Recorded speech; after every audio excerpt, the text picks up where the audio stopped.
A gente vai continuar o nosso estudo no Evangelho de João, no capítulo 10.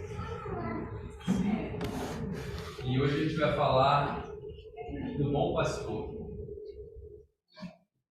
E essa primeira parte, a gente vai... O capítulo 10, ele tem dois momentos aqui. Esse primeiro momento vai do verso 1 até o verso 21.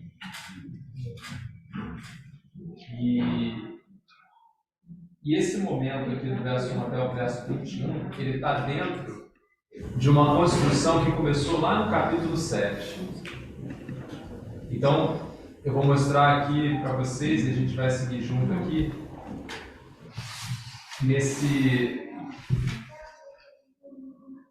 nessa construção que Jesus inicia lá no capítulo 7, onde Jesus toma a decisão de ir para a festa dos tabernáculos.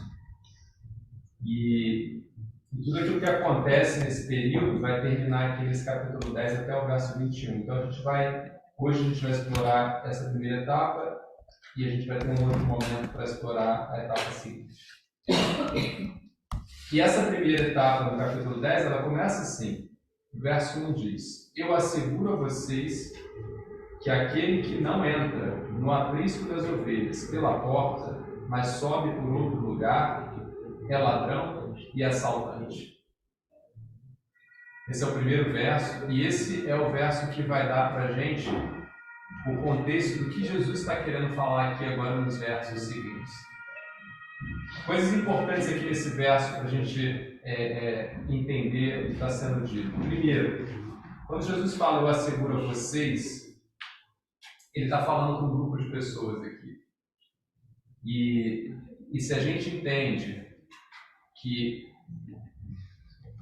desde o capítulo 7 até o capítulo 10 é o mesmo momento, é o mesmo espaço-tempo onde Jesus está falando com as pessoas, esse vocês se remete aqui ao final do capítulo 9.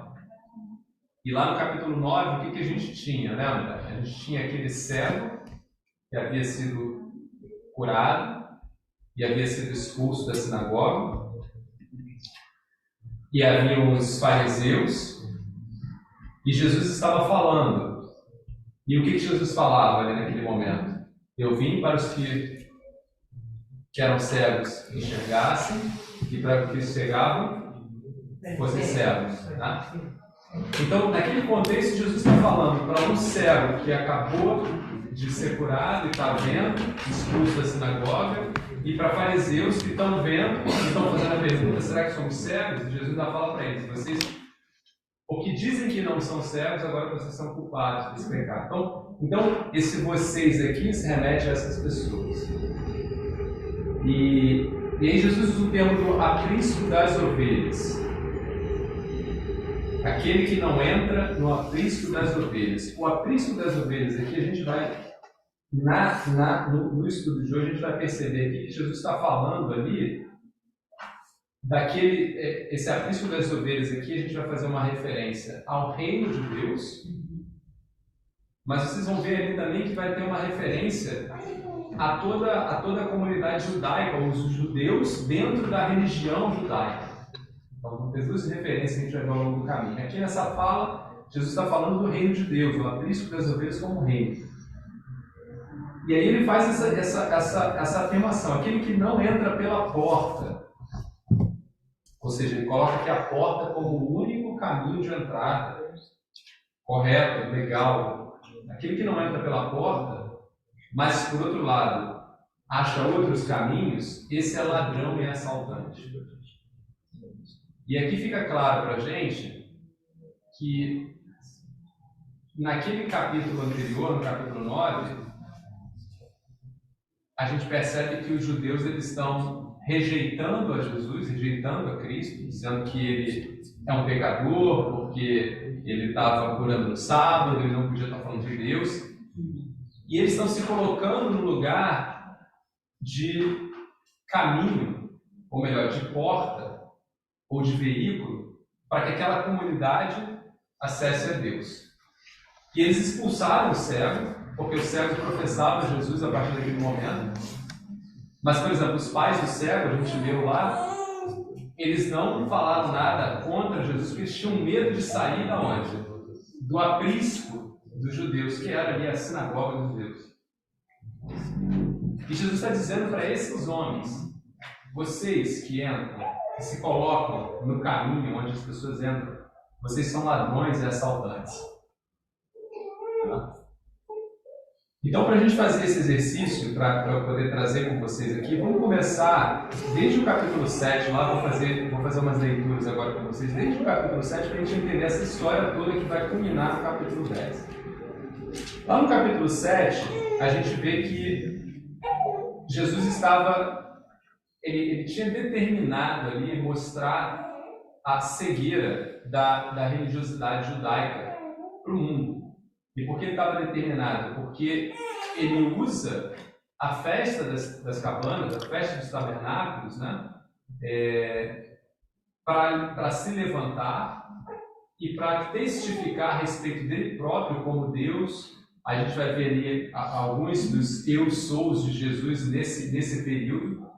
Então ele vai à festa, se a gente recorda lá no verso 14, capítulo 7, na metade da festa, Jesus vai, lembra? Ele começa não indo com os irmãos dele até, de uma certa forma, fala: vocês deveriam se apresentar conosco lá, mas Jesus deixa de ir com eles e vai depois.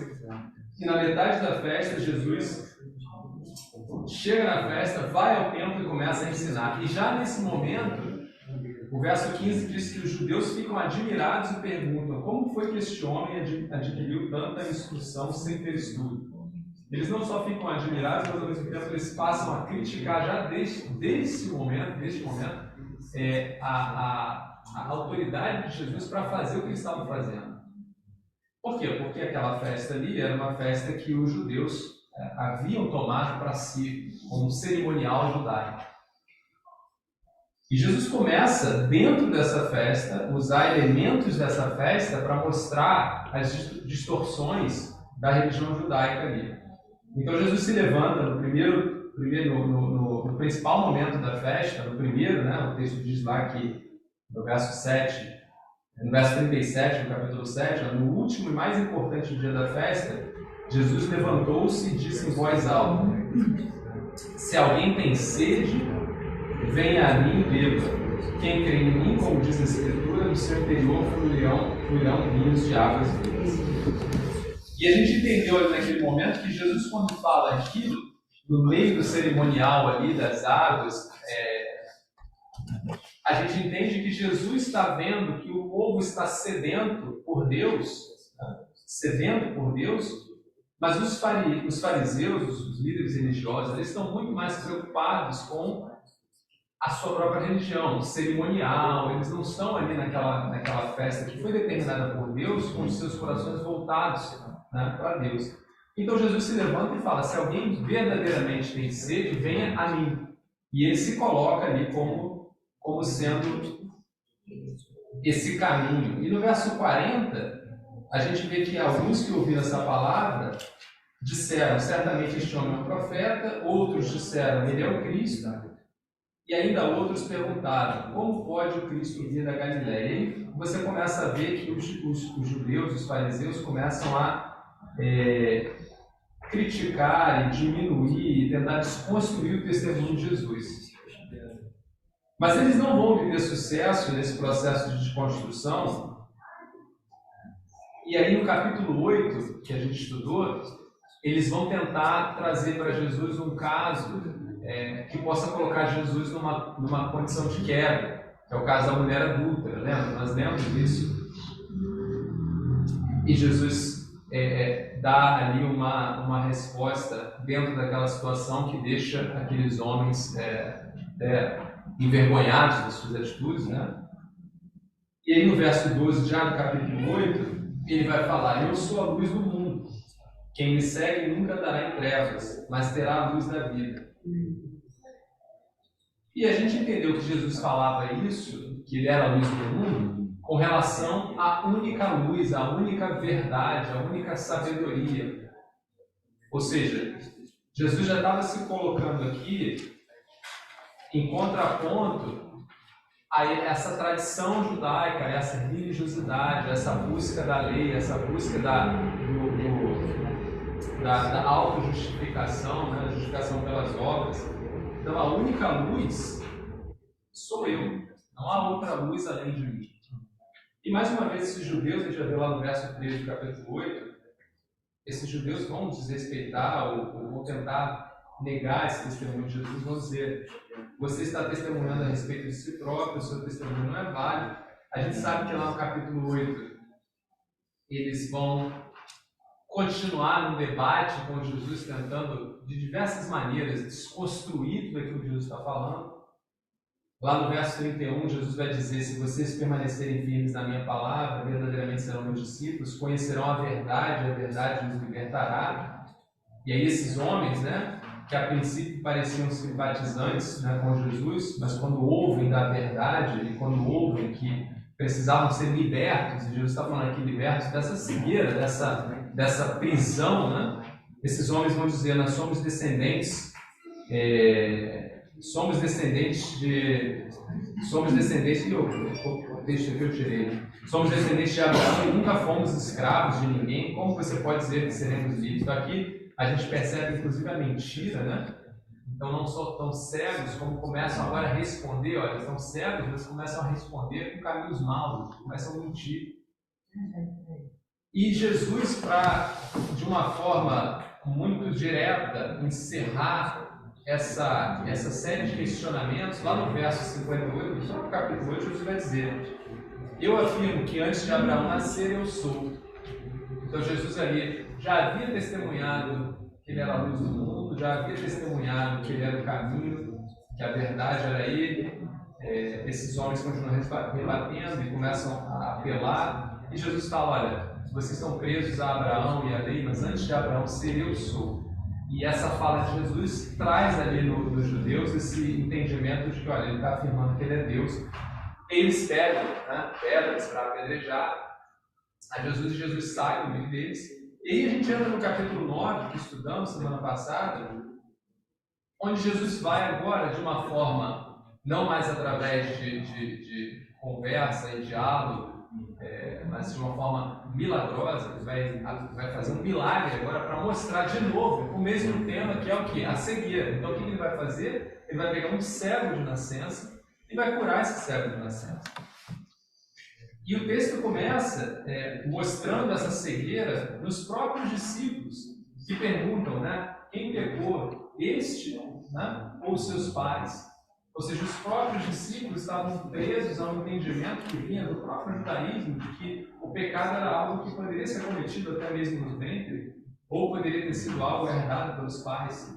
De tão presos às tradições deles que eles estavam, os próprios discípulos caem nesse erro, e Jesus vai falar: não, isso aconteceu desse jeito para que a glória de Deus fosse revelada na vida desse homem. E Jesus falava dessa glória ali para mostrar o quê? A cegueira. A glória era mostrar que esse homem cego poderia entrar no aprisco, no reino de Deus, que ia acontecer no final do capítulo, quando esse homem aceita Jesus como seu Senhor. Então ele é primeiro curado fisicamente, e aí a gente vai ver no decorrer desse capítulo, né, alguns personagens interessantes. Os pais desse homem, no verso 22, do capítulo 9, eles vão dizer: ó, os pais disseram isso quando foram interrogados pelos judeus, porque tinham medo dos judeus, pois estes já haviam decidido que se alguém confessasse que Jesus era o Cristo, seria expulso do aprisco dos judeus. Ou seja, seria expulso da sinagoga, seria expulso do convívio, onde no entendimento dos judeus, aqueles que estavam ali estavam na presença de Deus. Aqueles que estavam ali estavam com Deus. Então esses homens tinham medo dessa inverdade e por isso não ficaram do lado do seu filho. Mas o filho, porém, vai dar um testemunho que vai fazer com que esses homens o expulsem. No verso 34, o filho, os homens vão dizer para o filho: você nasceu cheio de pecado, como tem a ousadia de nos ensinar? E o expulsaram. Reparem que esse homem que era cego, ele, naquele momento que ele é curado, é como se, a gente não conhece a história dele, mas ele entende que o que aconteceu com ele é algo que não poderia ter vindo de nenhuma outra pessoa que não fosse o próprio Deus. Então, o testemunho que ele vai dar é um testemunho que confirma a presença de Deus em Cristo. E esse testemunho vai ser tão duro que os judeus vão se colocar numa posição defensiva, vão expulsar esse homem do aprisco dos judeus. Agora esse homem está abandonado. Esse homem agora está distante do reino de Deus, ele vira um pecador. Os caras até falam, você é um pecador, nasceu cheio de pecados. Você continua afastado de Deus e vai continuar mais ainda agora, porque agora a gente vai te afastar. E no verso 24 também a gente vê que esses homens, eles já tinham dito para esse cego, que chamaram o homem de cego e disseram, para a glória de Deus, diga a verdade, sabemos que este homem é pecador, falando de Jesus. Então eles já tinham colocado, olha, Jesus é um pecador, você não pode dar ouvido a eles. Nós temos a verdade. Fala a verdade para a gente, esteja conosco, esteja no nosso aprisco. Nós somos o caminho para Deus. Essa é a imagem. Né? E esse homem é expulso. E aí o que acontece com ele? Quando ele é expulso, Jesus, que é o bom pastor, vai ao encontro desse homem. E nesse encontro com esse homem, Jesus se apresenta a ele como a porta. Tá? E diz para esse homem, você crê? E esse homem ali o adora. E esse homem agora ele entra pela porta. Esse homem agora está no aprisco, que é o reino dos céus. E aí Jesus fala, eu vim a este mundo, no verso 39, eu vim a este mundo para o julgamento, a fim de que os cegos vejam e os que veem se tornem cegos. E é nesse contexto que os fariseus ali, eles vão olhar para Jesus e vão dizer, por acaso somos nós cegos? E Jesus vai responder no verso 41, se vocês fossem cegos, não seriam culpados de pecado, mas agora que dizem que podem ver, a culpa de vocês permanece. Jesus está dizendo para esses homens, vocês sabem o que vocês estão fazendo. Vocês sabem que vocês estão desviando as minhas ovelhas de mim. E por conta disso vocês vão pagar, vocês estão na culpa de vocês. Então esse é o contexto que inicia o capítulo 10. E aí o que vai acontecer no capítulo 10? Eu expliquei tudo isso aqui nesses 3 capítulos, né? Jesus está o tempo inteiro explicando isso tudo. No capítulo 10, Jesus vai usar uma parábola, uma história, para explicar tudo isso que eu falei. Ele vai contar tudo isso de novo.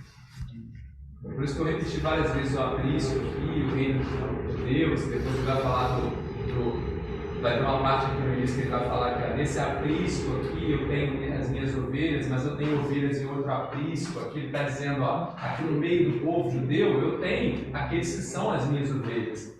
Mas não é só aqui que eu as tenho. Eu as tenho em outros apriscos. E aqui, acredito eu, uma referência clara, ou aos samaritanos ali, ou aos próprios gentios espalhados pelo mundo, a nós. Então vamos ver agora como é que Jesus vai explicar tudo isso que a gente falou agora no texto, nesse texto aqui do 1 até o verso 11. Ele começa dizendo, eu asseguro a vocês, então está falando não só para os fariseus que perguntaram, né, se eram cegos, mas também para o homem, que aquele que não entra no aprisco das ovelhas pela porta, mas só por outro lugar, é ladrão e assaltante. O aprisco é o reino de Deus. Jesus está falando, esse é o meu reino, o reino de Deus. E a porta é ele. A gente vai ver na sequência do capítulo que ele vai declarar, eu sou a porta, eu sou o caminho de entrada. Aquele que sobe por outro lugar significa aquele que entende que há um outro caminho para estar na presença de Deus, que não seja Cristo, ele está subindo pelo caminho errado. E nesse contexto aqui, que caminho era esse? Era a religião judaica. Era por exemplo, como a gente viu aqui no contexto, né, os rituais, aqueles homens no capítulo 9, quando, vou deixar para ler mais à frente, porque eu acho que faço relação, mas no capítulo 9, os homens não estavam preocupados que aquele cego estava vendo, eles estavam preocupados que aquele milagre foi feito no sábado, e isso era um problema. Tá? Então, aqui mostra que a religião ali, a religiosidade, ela entrou num lugar que ela nunca deveria estar. Então, no contexto, o judaísmo e os ritos, né, os seus ritos, estavam, na verdade, afastando o homem de Cristo. E o assaltante e o ladrão são todos os homens, todos aqueles que falsamente se apropriam, né, ou se aproximam de Deus segundo os seus méritos, mas rejeitam a Cristo. No contexto aqui, os próprios fariseus, lembra que eles falavam no capítulo anterior? Ele é pecador. Nós somos o caminho. Então, todos aqueles que se colocam nessa posição, e a gente vai ver que mais à frente, Jesus vai falar algo muito duro, no verso 8, a gente vai chegar lá e vai falar assim: todos os que vieram antes de mim eram ladrões e assaltantes. O mesmo texto que ele usa aqui, ladrão e assaltante, vai falar embaixo, ladrão e assaltante. E ele fala, todos os que vieram antes de mim. De quem ele está falando aqui? Ele está falando, como eu expliquei aqui, de todo aquele que se apropria de ser a porta, de ser o caminho. Todo aquele que se coloca no caminho do homem para com Deus é um ladrão e um assaltante. Então, Jesus aqui está falando dos profetas? Não, os profetas, eles apontavam para Cristo. Então, Moisés e Abraão nunca se colocou no caminho do homem com Deus. Então, Jesus não está falando desses homens. Mas e os fariseus aqui? Os fariseus, sim, se colocaram. O judaísmo, como uma religião, se colocou no caminho. E Jesus está dizendo, esses que se colocaram como porta, como caminho, esses são ladrões e assaltantes. Então Jesus aqui começa, ele se apresenta como a única entrada para o aprisco, que é o reino de Deus. E ele também vai se apresentar como pastor das ovelhas. E a gente vai entender, essa é uma expressão que a gente vai estudar mais à frente, mas ele como a porta e como pastor, ele faz as duas coisas. Ele não só é o lugar de passagem, o único lugar de passagem, como é ele quem entra por essa passagem. Ninguém entra por essa passagem que não for por ele. A ovelha não chega sozinha lá sem que o pastor a leve. Então Jesus está falando duas coisas. Eu sou a porta, ou seja, o lugar de passagem, mas eu sou também quem entra pela porta. E aqueles que entram pela porta precisam entrar por mim. E ele escolhe as ovelhas. Ele escolhe as ovelhas que passam pela porta. E ele é quem conduz as ovelhas. Ele é quem conduz as ovelhas. São as ovelhas dele. Então a gente continua, né? A única entrada para o aprisco que é o reino de Deus, e ele também se apresenta como pastor das ovelhas, numa referência a como as ovelhas e o pastor têm uma relação íntima de proximidade. Então, aqui Jesus fala dessa relação, e a gente vai estudar essa relação muito íntima entre o pastor e a ovelha. É uma relação muito próxima. E essa relação muito próxima, ela mostra para a gente que não pode haver nada no meio. Na relação Deus com o homem, o pastor e a ovelha, não pode ter nada no meio. Essa é uma relação direta. Jesus mostra aqui de forma indireta que os chefes, os líderes religiosos, não tinham autoridade e também não eram capazes de pastorear as ovelhas que eram dele. Essas ovelhas não ouviriam sua voz. Então, nesse caso, o cego, que a gente estudou lá no capítulo anterior, que se tornou uma ovelha do Senhor, ele foi rejeitado pelos fariseus. Por quê? Porque quando os fariseus disseram para ele, olha, ele é pecador, o que o cego disse? Não, vocês estão enganados. Como? Ele é pecador? Será que não é vocês que estão enganados? O cego ali fez o quê? Não ouviu ao que aqueles homens estavam dizendo. Aqueles homens como pastores daquela ovelha, que eles estavam assim, não, cara, você está errado. Não, vocês é que estão errados. Aquele homem já estava ouvindo a Cristo. Então ele rejeitou aquela voz. E aí no verso 7, Jesus vai explicar como é que é que pode? Essa trama da religião judaica, ele vai explicar a religião como um todo. Ele vai falar: digo a verdade, eu sou a porta das ovelhas. Todos os que vieram antes de mim... perdão, eu pulei o texto aqui, eu quero ler aqui o verso 2 em diante. Aquele que entra pela porta é o pastor das ovelhas. Aqui Jesus falando dele próprio, né? O porteiro abre a porta e as ovelhas ouvem a sua voz. Ele chama as suas ovelhas pelo nome e as leva para fora. Depois de conduzir para fora todas as suas ovelhas, vai adiante delas e estas o seguem, porque conhecem a sua voz. Mas nunca seguirão um estranho. Na verdade, fugirão dele, porque não reconhecem a voz de estranhos. Jesus usou essa comparação, mas eles não compreenderam o que ele estava falando. Então Jesus afirmou de novo: digo a verdade, eu sou a porta das ovelhas. Então, essa daqui é a parábola que Jesus usou para falar para os judeus tudo aquilo que eles estavam fazendo. E eles não entenderam. Por que eles não entenderam? Porque eles não se viam nessa posição, eles se viam verdadeiramente como: não, nós somos o caminho. Você é um pecador. Então eles não viram também porque eles não queriam ver, porque havia rebeldia. Eles tinham o coração duro. Havia essa rebeldia no coração.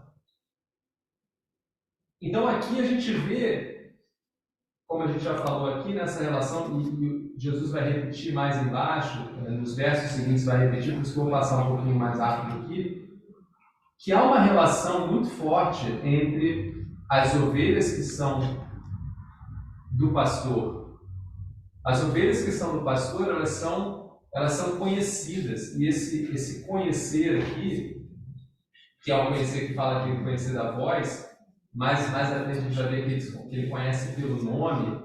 Esse é um conhecer íntimo, um conhecer que não há uma possibilidade de falha. É o mesmo conhecer do conhecer que eu conheço a minha esposa. Né? Eu conheço a minha esposa mais do que qualquer pessoa aqui. Né? Então, não há falha em Cristo de conhecer a sua ovelha. E a sua ovelha o reconhece. Nessa relação, ninguém entra. Aí no verso 7, Jesus vai dizer: eu sou a porta das ovelhas. Todos os que vieram antes de mim eram ladrões e assaltantes, mas as ovelhas não os ouviam. Eu sou a porta, que entra por mim será salvo. Entrará e sairá e encontrará pastagem. Ou ficará em segurança. O ladrão vem apenas para roubar, matar e destruir. Eu vim para que tenham vida e tenham plenamente. O que Jesus está fazendo nessa fala aqui agora é mostrando a diferença, e a gente vai ver essa diferença mais na frente, a diferença desse aprisco e desses pastores, falsos pastores, né, cuidando das suas ovelhas, e dele como o aprisco, como o reino de Deus, o reino dele, o reino de Deus, ele como a porta e como pastor. Como é que é a relação com ele e como é que era a relação no judaísmo? Então ele vai mostrar muito rapidamente. Nele a gente vê aqui que há a vida, né, a salvação, eles são salvos, eles encontram pastagem, eles têm o entrar e o sair, né, e a gente vai estudar isso no sentido mais simbólico. Mas quando com os judeus, ali o resultado era fogo, morte e destruição. Jesus vai além. Em mim é vida e vida plena. E neles é morte e destruição. Então Jesus está fazendo esse confronto, está comparando isso. E se a gente for comparar, usando os capítulos anteriores, muitos daqueles homens ali, dos judeus, agora falando do povo ali, muitos estavam nessa condição. Por exemplo, os pais do cego não falaram, não professaram Jesus e não falaram a favor de Jesus por medo. Eles estavam com medo de ser afastados da comunidade. Então, E isso muito, mesmo vendo o próprio filho, sendo curado. Ou seja, diante de algo maravilhoso de um lado, que é plenitude, ainda assim, por medo, por opressão, eu nego aquilo. Então você vê claramente aqui, de um lado aqui, tem destruição, tem morte, tem tristeza. Do outro lado tem liberdade. Do outro lado tem vida plena. Então Jesus está mostrando isso nessa parábola, está explicando para esses homens, olha, o que vocês estão apresentando aqui, vocês primeiro, vocês estão errados em apresentar outros caminhos para as ovelhas que não sejam a mim. Segundo, vocês não podem oferecer e não querem oferecer a essas pessoas, não podem, não querem e não vão, porque no coração de vocês não há o desejo de oferecer vida plena. E lembra que Jesus já havia falado para esses homens que não havia verdade neles, só havia mentira, porque eles eram o quê? Filhos do pai deles, que era Satanás. Então, e essa fala aqui, né? A gente conhece bem essa fala, né? Quem é que veio para matar, roubar e destruir? É uma fala atribuída a Satanás. Então, esses homens aqui estavam desempenhando exatamente aquilo que o pai deles esperava. E Jesus está mostrando esses dois mundos. Então, é isso que Jesus está fazendo, está mostrando esses dois mundos. E a gente vê que a cura do cego mostra isso para a gente muito claramente, porque o cego que encontra plenitude de vida, ou seja, é curado não só fisicamente, mas espiritualmente entra no reino, o que acontece com esse cego na presença dos fariseus? Ele é expulso, ele é jogado fora. Então esses homens, eles mostram exatamente que não, isso a gente não quer. O nosso objetivo não é ver o homem se aproximar verdadeiramente de Deus e receber vida e vida plena. O nosso objetivo é outro, o nosso objetivo é a morte e destruição. Por isso é que para a gente era mais importante o quê? Respeitar o sábado. Porque eles não queriam que aquele homem fosse curado. Deixa ele do jeito que está. Lembra da passagem da viuvinha, que muitas vezes é interpretada como passagem para oferta, né? A viuvinha que deu que não tinha, aí igual os outros lá e fala, você tem que dar mais, irmão. E Jesus ali vai fazer a mesma crítica. Vocês estão afastando o meu povo de mim, tomando deles tudo aquilo que eles possuem, mas eu não estou nisso. Ele já me tem de forma livre. Vocês estão fazendo isso com eles e vocês estão oprimindo. Né? Jesus está fazendo uma crítica para aqueles homens que aquele modelo de religião estava oprimindo e matando. Tanto é que Jesus vai falar, vocês devoram as casas das viúvas. E se esses homens ali naquela passagem tivessem verdadeiramente um compromisso com Cristo,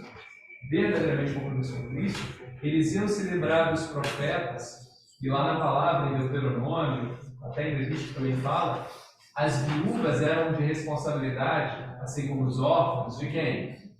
Da comunidade dos santos. Então aqueles homens eram para cuidar e não para devorar a casa das viúvas. Então ali Jesus já estava mostrando o que vocês estão fazendo. Vocês vieram para matar, roubar e destruir. Então Jesus está mostrando esses dois mundos ali nessa parábola, tanto para o cego quanto para os fariseus. Eu tenho uma pergunta dúvida. Eu acreditava que os fariseus representavam a maldade de homens, quando os fariseus representavam Satanás. Eles, nessa maldade, eles estão ali desempenhando aquilo que Satanás faz com o homem mau. Eles estão ali servindo, né? A gente leu no capítulo 9, eles estão ali servindo aos propósitos de Satanás, que é mentira, que é destruição, que é morte. Então, são instrumentos na mão de Satanás. Todo homem que se afasta de Deus e busca os caminhos maus, vira um instrumento na mão de Satanás. É usado, né? Para mentir, para enganar, para destruir. Os seus sentimentos os seus desejos e sentimentos são maus.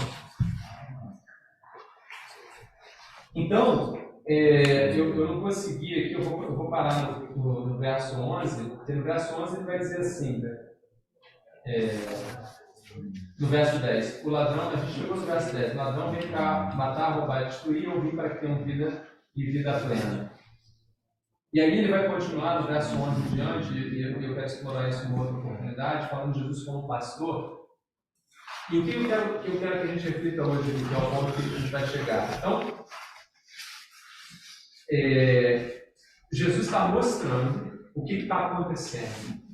E está mostrando o perigo, né, que as ovelhas também correm dentro desse contexto onde falsos pastores, falsas doutrinas se colocam no caminho dessas ovelhas em Cristo, e essas ovelhas entram num lugar que é morte e destruição. Jesus está mostrando isso para a gente hoje. Estava mostrando para aquele cego, por exemplo, falando, olha, foi disso que você foi livrado.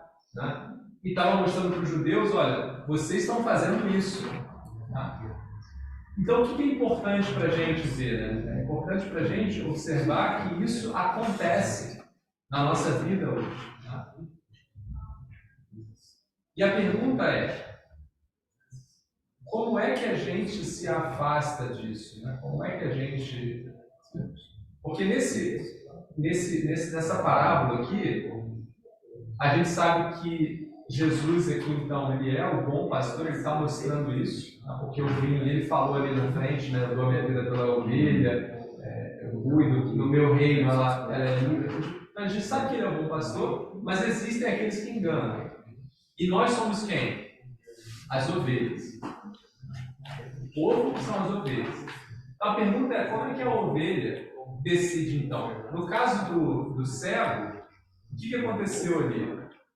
Jesus foi lá, curou o cego, Jesus se apresentou ao cego, né, e falou, você crê? E o cego creu e adorou. E hoje nós, como ovelhas, como é que a gente toma essa decisão? O texto dá uma dica para a gente, e eu falei sobre isso, que é a relação entre a voz do pastor, que é o dono da ovelha, e o ouvir da ovelha.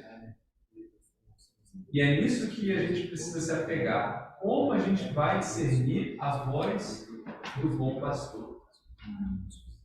Mais à frente, o texto vai mostrar isso com mais detalhes ali. A gente vai ver que Jesus vai repetir, né? Eu sou o bom pastor, conheço as minhas ovelhas, no verso 14. Conheço as minhas ovelhas e elas me conhecem.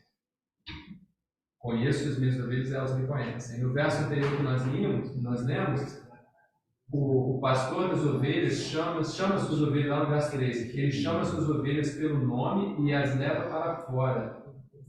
Depois de conduzir para fora, todas as suas ovelhas vai diante delas. Aqui mostrando a relação, né? Então, olha, ele chama, depois ele fala aqui, ó, elas nunca seguirão estranhos porque não reconhecem a sua voz. Ou seja,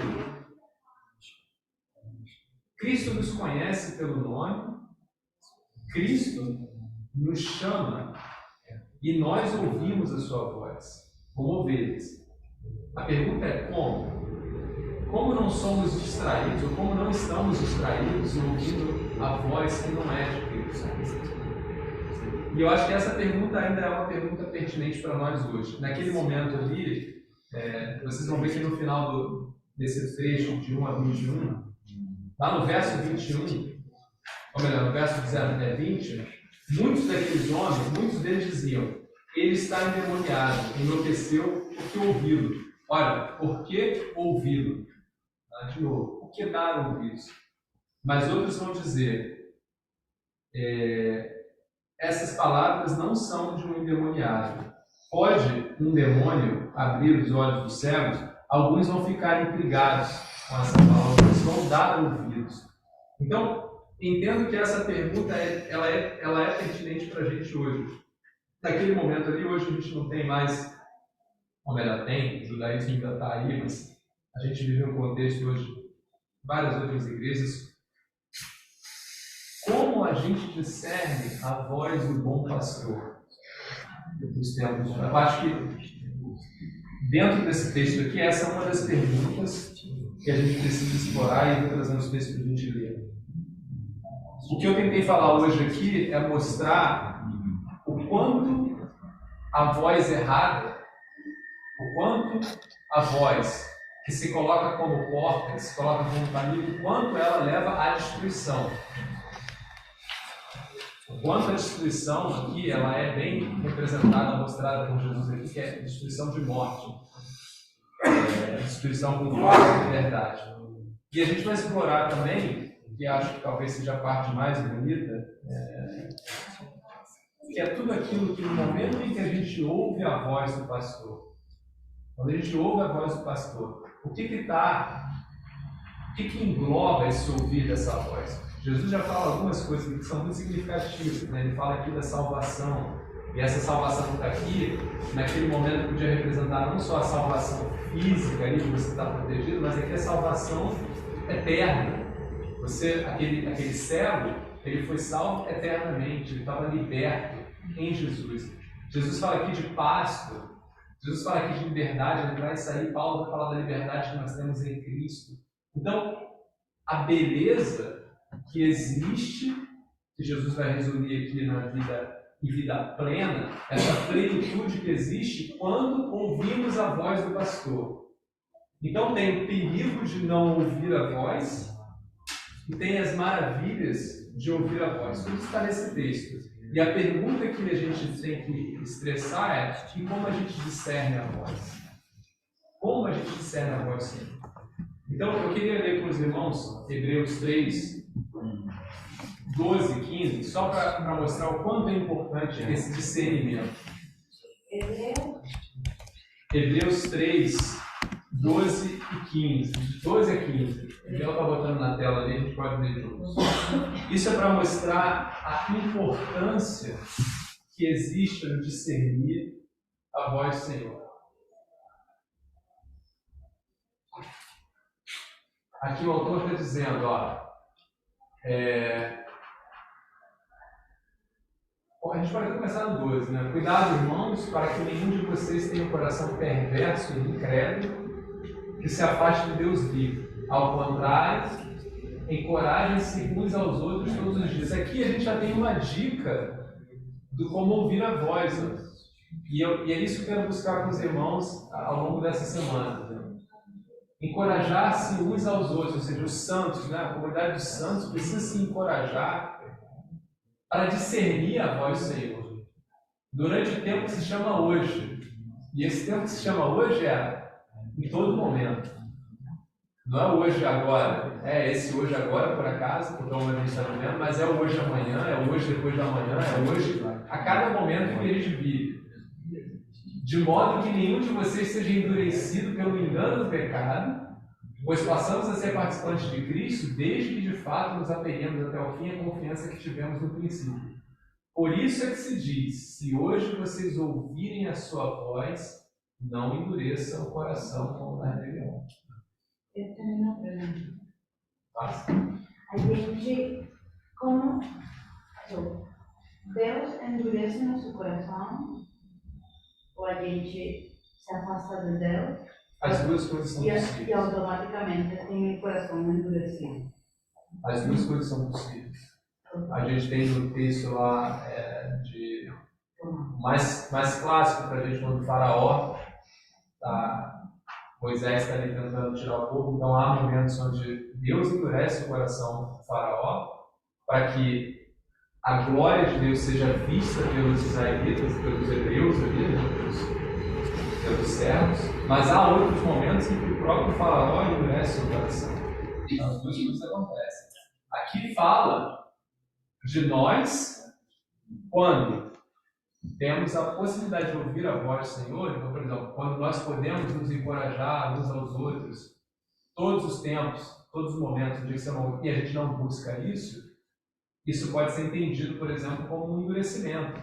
Quando a gente se afasta da comunidade dos santos, quando a gente se afasta da presença dos santos do Senhor, isso é uma rebeldia que pode gerar um endurecimento de coração. A gente se afasta de ouvir a voz do Senhor. Então, existe uma atitude nossa também aí. E ele fala, não endureçam o coração. Esse não endureçam o coração aqui é uma atitude que está sendo colocada naquele que ouve. Então, o que nos dá a entender que a gente tem essa capacidade de ouvir, mas a gente faz uma escolha por não obedeceram. Outro texto que eu quero trazer para os irmãos está lá em Atos, capítulo 2. Se a gente for buscar um exemplo de como discernir a voz do Senhor, como discernir a voz do pastor, como enquanto ovelhas, né, a gente ouvir sempre o bom pastor, acho que a primeira igreja nos dá muitas dicas. Então, Atos 2, Gabriel, conta pra gente aí, Gabriel. 2. Atos 2, já botou? Botei no celular, acho que você devia aqui. Atos 2, 42, 47.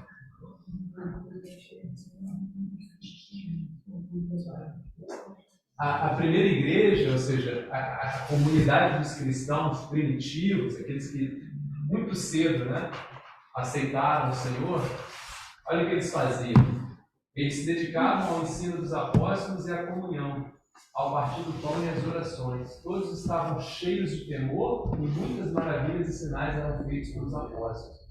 Os que criam mantinham-se unidos e tinham tudo em comum, vendendo suas propriedades e bens, distribuíam a cada um conforme a sua necessidade. Todos os dias continuavam a reunir-se no pátio do templo, partiam o pão de suas casas e juntos participavam das refeições com alegria e sinceridade de coração, louvando a Deus e tendo a simpatia de todo o povo. E o Senhor lhes acrescentava diariamente os que iam sendo salvos. Então, repara, aqui tem muitas dicas para nós hoje de discernimento do Senhor. Né? Estar em ensino constante da palavra, buscando na palavra o discernimento do Senhor. Estar em comunhão com os irmãos, estar em oração.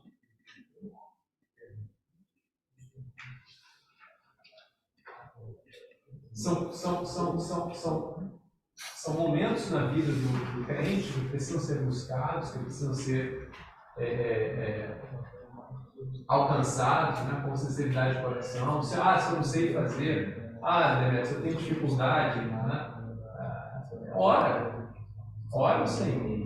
Pede ao Senhor que dê um coração que te faça buscar, que te faça meditar na palavra mais vezes.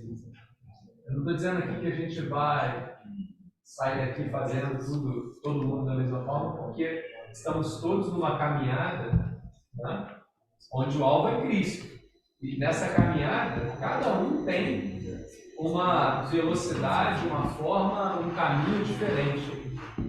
Mas o fato é, todos nós, como ovelhas, precisamos discernir a voz do pastor, do bom pastor. Por quê? Qual é o perigo? A gente já falou, o perigo é a gente discernir essa voz de forma errada e cair numa situação semelhante àquela que Jesus estava mostrando ali. E aí você fica refém de mentiras que levam à destruição. Então, o objetivo de discernir a voz do pastor é para que a gente ande de fato com Cristo na plenitude de vida que Ele tem para nos oferecer. Só Ele tem para nos oferecer. Um outro texto, só para fechar, que também é uma dica para a gente, é a história dos bereanos.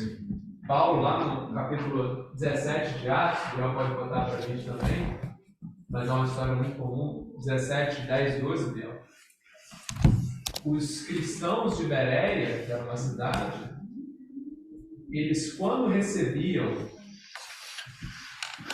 a revelação, a palavra dos profetas, dos apóstolos, dos discípulos, quando eles recebiam qualquer coisa, olha o que eles faziam.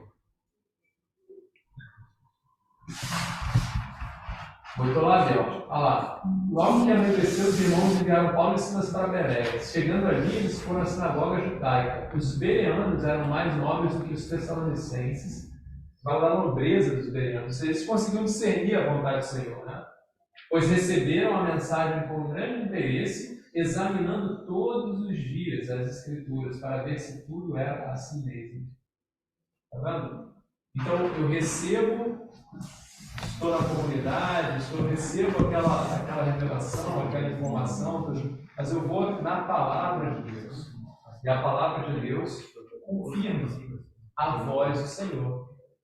Então, eu queria, para a gente encerrar aqui, e aí deixar aberto para vocês também comentarem, que a gente explorasse mais como cada um de nós, como ovelhas que somos, discernimos a vontade do Senhor, discernimos a voz do Senhor, para que dessa forma, né, o Senhor nos conduza para o aprisco. Para que a gente esteja no reino de Deus com Ele, nele, protegidos, seguros, precisamos ouvir a sua voz. Precisamos ouvir a sua voz. Então, como cada um de nós vê isso? E só um comentário em relação à ovelha, todo mundo fala que a ovelha, né? Eu não sei porque eu não sou ovelha, né? Todo mundo fala que a ovelha é um bichinho que tem uma dificuldade intelectual, né? É um bichinho burrinho, né? Eu estava escutando um podcast de Timothy Keller. Enfim. Eu gosto muito dele. E ele falava da natureza das ovelhas. Somente ele falava de como se comporta esse animal. E ele falava que era muito tonta, que as ovelhas comiam bichos que podiam fazer morrer elas. E se o pastor não ia e pegava elas fora, elas comiam e morriam. E comiam não uma, todas comiam o mesmo bicho que fazia mal para elas. Elas comiam coisas que faziam mal, se ele não conduzia elas para um lugar seguro, elas pulavam no risco. Ele falava que elas eram muito boas, sabe? E ele falava também que se elas não tiveram pastor, estuvieran todas mortas, porque são muito tontas, sabe? Então, eu acho muito interessante que Deus utilize essa parábola para fazer refletir a gente, porque a gente, sem Deus, a gente morre. E é exatamente isso que eu ia falar. A ovelha, com toda essa incapacidade, é talvez a mais esperta, mais extraordinária entre os seres ali. Por quê? Porque provavelmente ela deve entender, olha, eu não sou capaz de nada disso, né? Eu sou um zero esquerda. Mas se tem uma coisa que eu preciso ser bom mais do que qualquer outra, é saber quem é o meu pastor. E se eu sei quem é o meu pastor, eu sei que ele vai cuidar de mim. Tudo aquilo que eu precisar. Como é que Davi fala no Salmo, que o Isaac estava estudando, né, Isaac? Como é que é o verso 1 do Salmo 23? O Senhor é o meu pastor, de nada terei falta. Quem é Davi aí? Uma ovelha. Davi é uma ovelha. Então, quando a gente entende essa parábola que Jesus está contando, na perspectiva da ovelha, é de fato isso. Não há nada que eu precise saber, não preciso ser inteligente em nada, eu preciso buscar nada na minha carne. O que eu preciso saber, o que eu preciso ser bom, é discernir a voz do meu Senhor, do meu pastor. Porque se eu discernir a voz do meu pastor, de nada eu terei falta. E a gente vai estudar em algum momento aqui, como eu falei, a parte mais maravilhosa, que são os atributos desse pastor. Esses vão ver que, de fato, Cristo como nosso pastor, de nada eu sinto falta. Ele fala ali, ele vai à frente, ele cuida, ele dá pastagem, ele entrega a vida pela ovelha quando o perigo vem. Então não tem falta de nada mesmo. Então a ovelha, a boa ovelha, ela busca discernir a voz do pastor. É claro que tem algumas ovelhas que, infelizmente, por conta da quantidade de vozes aí fora, e porque elas não buscam o discernimento, elas acabam discernindo uma voz que não é do seu pastor. E aí elas vão para um caminho de destruição. Por isso que é importante a gente pensar nisso. Como é que eu escuto a voz do Senhor na minha vida? Aí você vai falar, Demétrios, esses homens, né? O cego teve um encontro ali com Jesus ali, Jesus falou com ele, poxa, é a sua voz, eu conheço. Paulo teve uma experiência, mas hoje eu não tenho nada disso. Hoje você tem a palavra de Deus revelada, você tem a comunidade, duas dicas aqui, tem a igreja do Senhor. Você tem o seu tempo de meditação, Isaac falou mais cedo, o seu tempo de adoração, de dobrar o joelho e buscar o Senhor.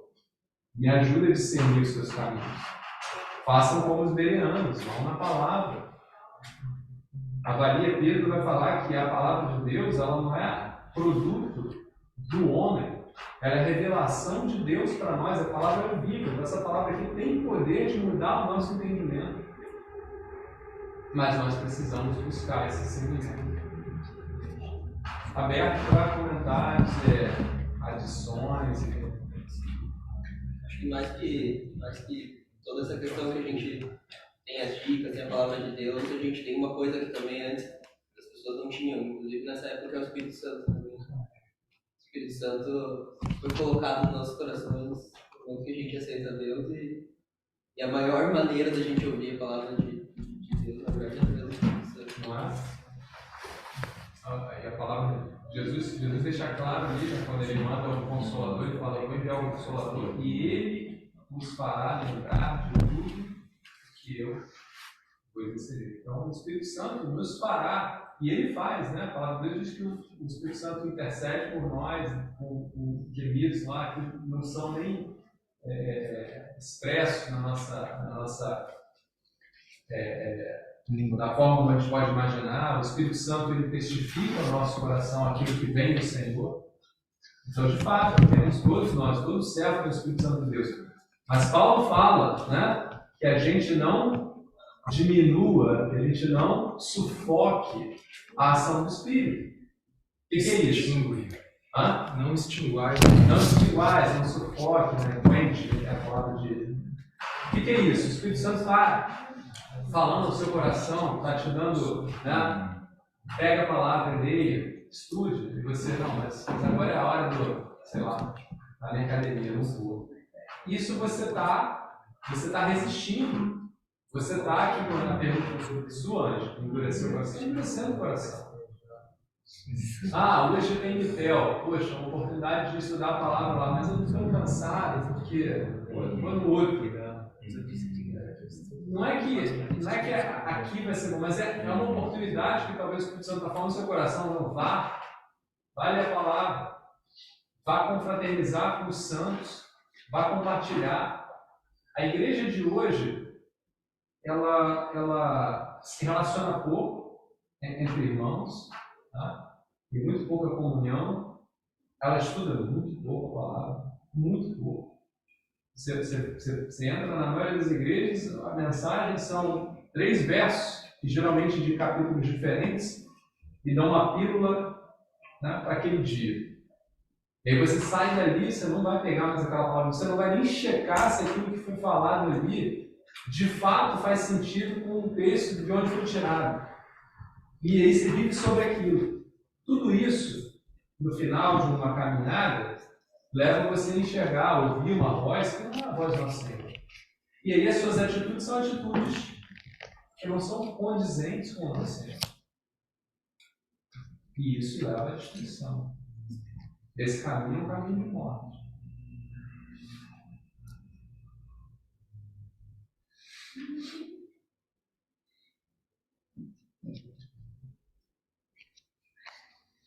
Refletir durante a semana no discernimento da voz do Senhor na nossa vida. Esse é um exercício que todos nós deveríamos fazer até o nosso próximo encontro. Ao longo da semana, Senhor, você estás conosco, porque a tua palavra nos diz isso. Jesus fala para os discípulos dele lá no finalzinho de Mateus, né? Estarei com vocês por todos os dias da vida de vocês até a consumação dos tempos. Jesus está conosco o tempo inteiro. A pergunta é: e a gente está com ele o tempo inteiro? Temos que estar. Então, se vocês tiverem comentários, quiserem falar, quiserem escrever, compartilha no grupo, se tem dúvida, não deixa. O tempo é hoje, não agora. É agora também, mas pode ser amanhã de manhã, pode ser depois. Tem dúvida, para o irmão, manda mensagem. Poxa, irmão, eu vejo que você estudou um pouquinho isso aqui, me fala o que é isso. Não deixa passar, porque isso vai fazer diferença na vida. Eu queria perguntar ao irmão se ele deixa compartilhar a aula.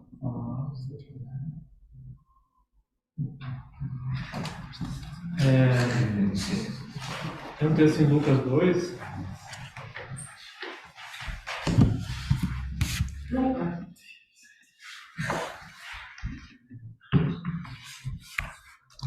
Das meine ich ganz ohne Druck, ganz locker, nur wenn du Lust hättest, ja. Fala mais alto que acho que ele não ouviu. Also ich meine, wenn du Lust hättest, konntest du sehr gerne etwas mitteilen, aber ganz ohne Druck. Ja? Dankeschön. Lucas 2, versículo 8.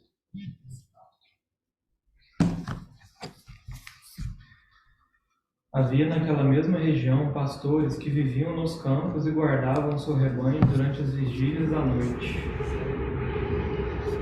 Quando eu li esse texto, por estarmos estudando João, também me veio ao coração, né, a descrição do ofício desse bom pastor. Nós estamos em meio a uma noite, né? Romanos nos diz que vai alta a noite e vem chegando a manhã. Então, não só estamos numa noite, mas numa alta noite, onde as trevas são densas ao nosso redor. E aí a palavra fala, nesse capítulo 2 de Lucas, conforme o Demetrios acabou de mencionar, que o Senhor falou que Ele está conosco até a consumação do século. E aqui o texto fala que eles viviam nos campos e guardavam o seu rebanho durante as vigílias da noite. Então essa é a guarda que o nosso amado tem para conosco. Um salmo que foi lido na reunião, alguma reunião atrás, nós lemos esse salmo, Salmo 121. Eleva os olhos para os montes, de onde me virá o socorro? O meu socorro vem do Senhor, que fez o céu e a terra. Ele não permitirá que os teus pés vacilem, não dormitará aquele que te guarda. Um texto de Hebreus 7 também, falando sobre esse sumo sacerdote, né, que nos convinha. Fala que ele pode, Hebreus 7:24, fala que ele pode salvar totalmente os que por ele se chegam a Deus, vivendo sempre para interceder por eles. Então, essa é a atividade intensa do nosso Senhor, né? Aquilo que ele falou, que a gente já estudou, quando ele falou para os fariseus na cura do paralítico no tanque de Betesda, ele fala: meu Pai trabalha e eu também, né? A obra que o Senhor tem para fazer na nossa vida é enorme. A nossa alma precisa ser transformada completamente, porque Ele não quer diante dele nós na nossa queda. Ele não nos quer deformados. Ele nos quer conforme o coração dele, conforme Ele nos viu antes da criação do mundo. Ele nos quer com o caráter dele formado em nós. Ele quer uma noiva na qual ele vai olhar, para a qual ele vai olhar e vai dizer: esta, enfim, é carne da minha carne, ossos dos meus ossos. Uma noiva que ele olha e vê a si mesmo. Então é uma obra enorme que ele tem para fazer. Então, ao mesmo tempo que ele está nos guardando, ele vive a interceder por nós. Ele nos guarda de nós mesmos, né? Eu acho que esse é o aspecto mais importante dos fariseus, mais relevante, que eles representam a nós. Não só ao diabo, não só a maldade, mas eles nos representam no sentido da religiosidade que a nossa carne ama. Uma religiosidade vazia, de aparência, que não depende de Deus, que acha outros recursos para apaziguar a consciência, mas não interiormente não tem prazer em Deus, não busca a Deus. Há esse amor na nossa carne por isso. Então, o Senhor precisa nos guardar, né?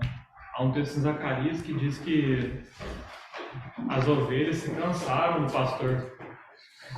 A gente ouviu tanta coisa boa sobre esse bom pastor hoje, o tanto que ele se dá, o tanto que ele nos guarda, o tanto que ele nos alimenta. A Andy deu o exemplo, mas nenhum pastor tinha ovelha para ter dor de cabeça apenas.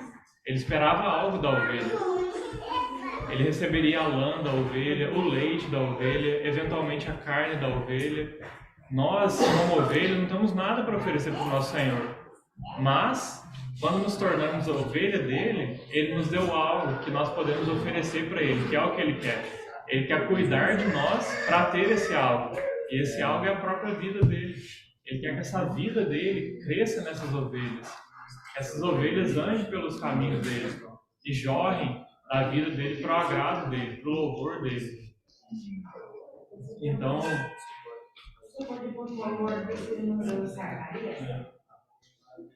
já eu vou olhar aqui e eu te falo.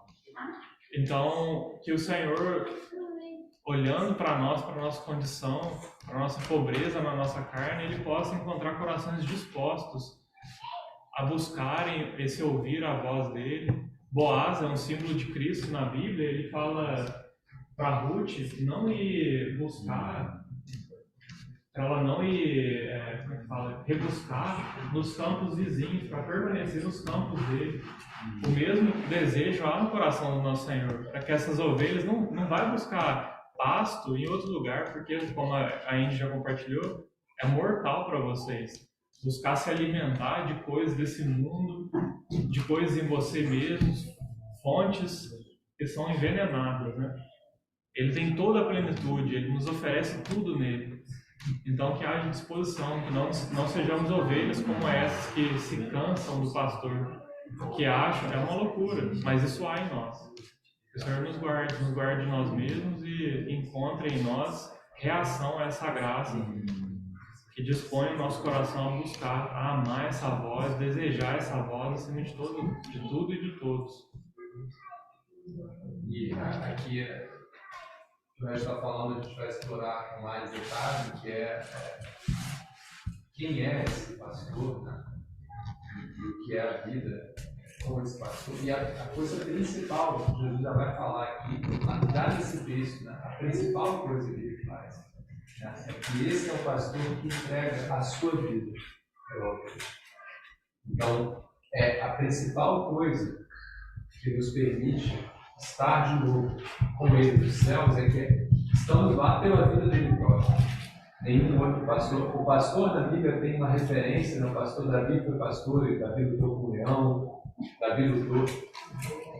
Mas esse é o pastor que entrega a sua vida. Então, e como o Regis falou, quando você tem os pastores que dependem da ovelha, né? Até faz um certo sentido, né, você defender a sua vida, porque é o teu sustento. Se você a perde, você perde esse sustento, e eventualmente você perde a sua vida mas nós não temos nada a oferecer e ainda assim ele se ofereceu por nós. Então é muito mais profundo. E todo o resto é uma consequência dessa ação, né, dessa entrega de Jesus por nós. Quando a gente compreende essa entrega, a caminhada que está falando. Isso mostra o quão superior é Cristo, né? Porque Davi é um exemplo de um coração segundo do Senhor, foi um homem espelho para nós, nós admiramos e devemos admirar muito a disposição dele para com Deus. A palavra fala que ele arriscou a vida dele pelas ovelhas, né? Ele enfrentou animais ferozes para proteger as ovelhas, e isso foi admirável aos olhos de Deus, porque as ovelhas não eram dele, eram do pai dele, e ninguém estava olhando. Então, se ele deixasse uma ou duas morrer, ninguém ia saber, ninguém ia ver. Ele estava no campo, longe do pai. Então, ele fez aquilo diante de Deus, para Deus. Mas ele não morreu. Ele enfrentou a morte, ele enfrentou o perigo. Cristo morreu. Quando João 10 fala que o pastor dá a sua vida, não é que ele está disposto a dar, ele de fato deu. Igual Abraão e Isaac.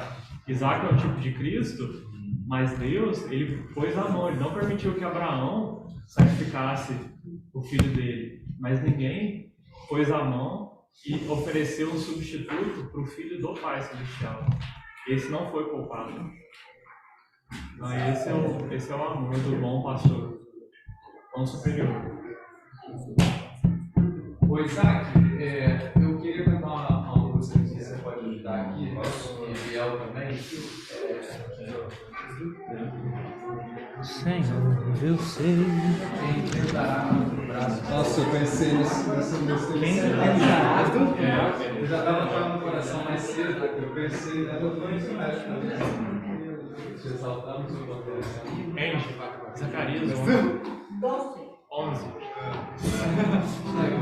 Quem conhecer essa canção, canta com a gente.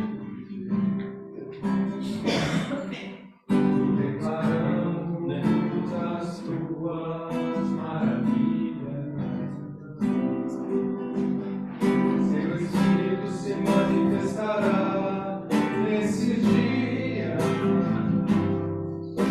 trazendo vitórias nossas vidas. Quem verá sobre o braço forte do Senhor? Quem pedirá o seu agir? Quem poderá nos resistir? Se a palavra de vitória já foi liberada a nós. Se a palavra de vitória já foi liberada a nós. Exaltamos ao Cordeiro Santo de Deus e declaramos as tuas maravilhas. Seu Espírito se manifestará nesse dia, trazendo vitórias nossas vidas. Quem tentará contra o braço forte do Senhor? Quem pedirá o seu agir? Quem poderá nos resistir? Se a palavra de vitória já foi liberada a nós. Se a palavra de vitória já foi liberada a nós. Amém. Amém. Quem poderá resistir ao braço forte do Senhor? Deus abençoe cada um de vocês. A gente já tem mais tempo de comunhão juntos, então vamos aproveitar o tempo que Deus nos deu. E fica aí essa reflexão para a semana. Como nós discernimos a voz do bom pastor nas nossas vidas. Amém? Quem não comeu, pode comer agora.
saque o deber.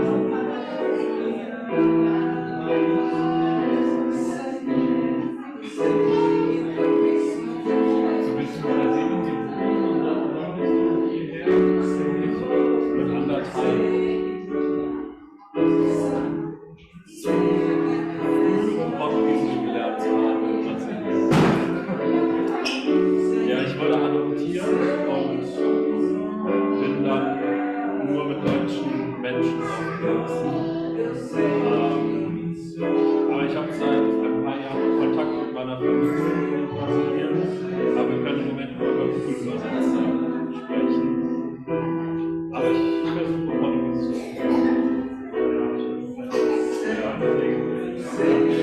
Vielen Dank.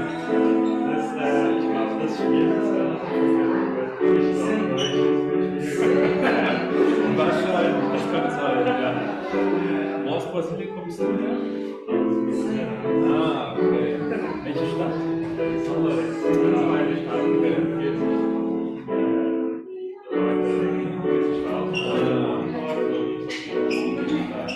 Aber du kannst wahrscheinlich Ubernatsch, ja? Ja. Wir hatten mal in unserer Familie einen Gastschüler aus Brasilien. Und der kommt eigentlich aus Campinas, aber wohnt jetzt in Uberlândia. Der wurde der Hauptpreis weitergeleitet. Und auch der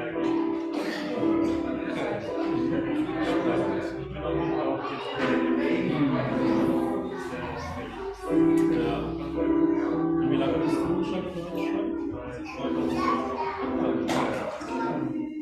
Was machst du hier?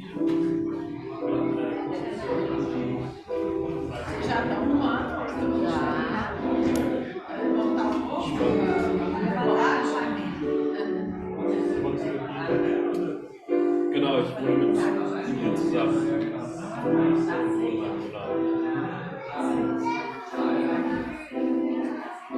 Wohnst du?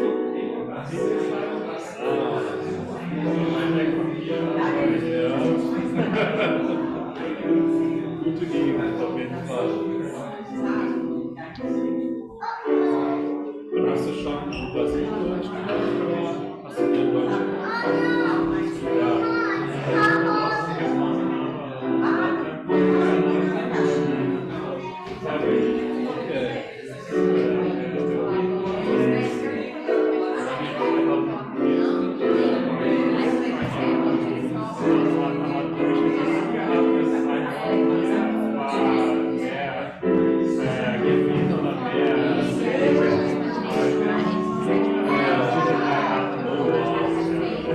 Aber das ist ja meistens so, wenn man eine Sprache lernt, ist was anderes, wie wenn du in diesem Land bist und mit den Menschen sprechen kannst und diesen Alltag hast.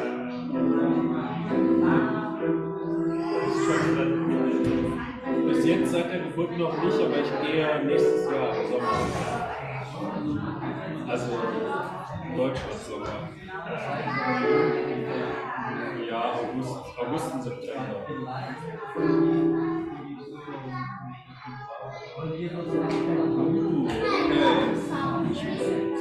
Im Februar?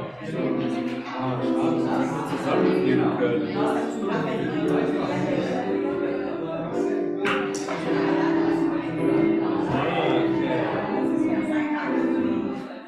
Ja, es wird Zeit, meine Familie zu besuchen.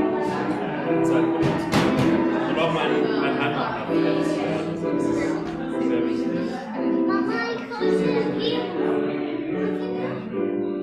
Also wir müssen noch ein bisschen schlafen.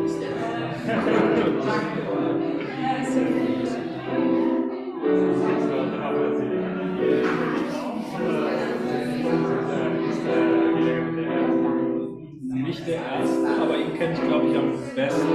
Wir waren auch schon im ICF.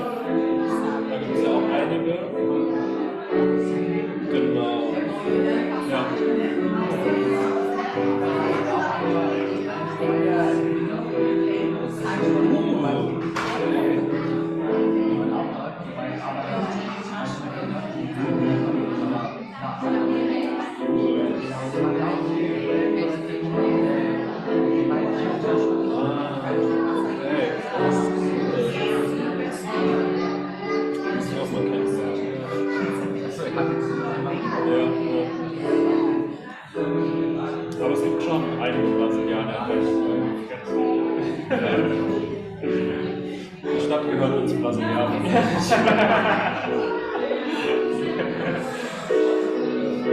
Calma, agora tava achando que dezembro, quase lá não, gente. Ja, ich würde sagen, also ich bin in einem christlichen Elternhaus aufgewachsen. Also mein Papa ist Pastor in einer Gemeinde. Aber so richtig persönliche Entscheidung habe ich nach 10 Jahren selbst. Wo ich so gemerkt habe, dass ich nicht meine Eltern, sondern eine Beziehung mit Jesus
Depois fazer uma folha desses que me deu, essa tem que entregar, eu tenho assim que uma folha. Tá. Página para ler, é uma folha de 90 minutos para fazer que simula uma escola de medicina. Isso eu envio assim lá. Esse é o D1. Lembra bem igual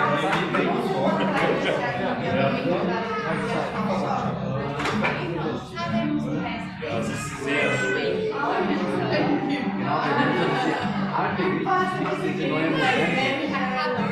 Rapidinho, ele lembra que fala depois quando tem que mandar a gente zu Hause so eine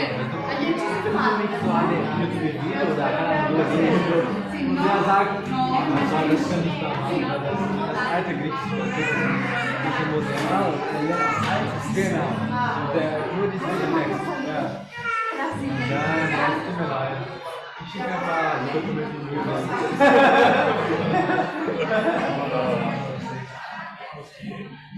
Okay. Ja, ich auch. Ich hoffe, wir sehen uns bald wieder. Sehr schön. Wie heißt du noch? Alice. Perfekt. Ebenso.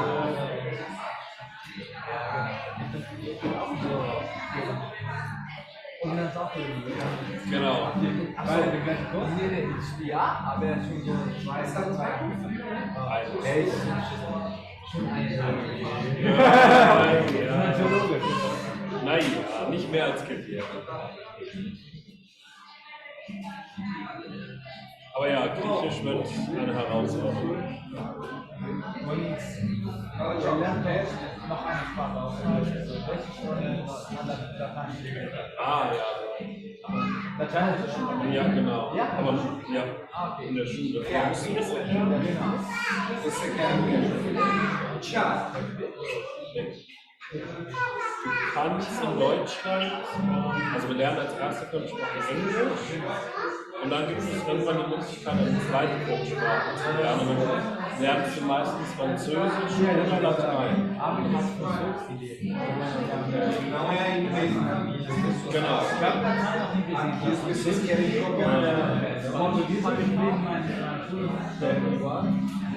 Spanisch. Ja. Was noch? Schwäbisch. Das wäre nice. Italienisch kann auch manchmal nicht sein. Das habe ich Italienisch habe ich gesehen. Aber wir sagen, wenn man Italienisch kennst, dann würde ich Lateinisch ein bisschen einschätzen. Wahrscheinlich, ja. Ich habe von letztes Jahr die das schon Lateinisch und Italienisch gesehen habe, sehe Okay, ja. und die hören.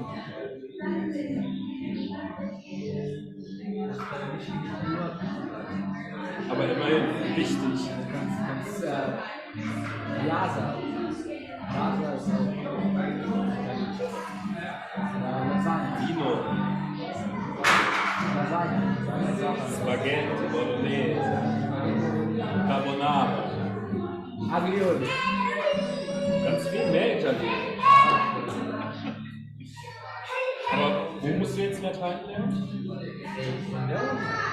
Am TSB? Ich glaube, das ist so es sind so die Kreissprachen, so Latein, wissenschaftlich, plus 2 lernen. Und dann so, es gibt der Ja. Aber das hier glaube ich, dass York ist auch ein Latein.